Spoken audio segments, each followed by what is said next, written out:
I chowed this sucker down.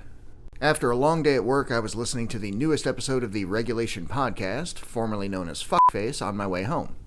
In it, Gavin Free of Slow-Mo Guys fame came up with a new recipe for them to try in the lab after Andrew tried to break his brain about two-sided toast and open-faced sandwiches. But anyway, it sounded good to me, and I had almost everything I needed at home to try it. So here we go.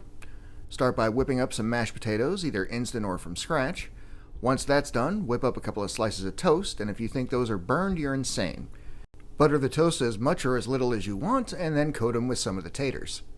Next, hit them with a pinch of fresh ground black pepper, and they said to use fried onions, but I was out, so I subbed in for some crispy fried red peppers.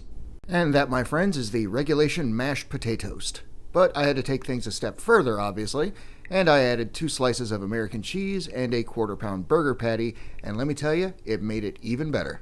I know this cross-section doesn't look the greatest, but taste is way more important to me.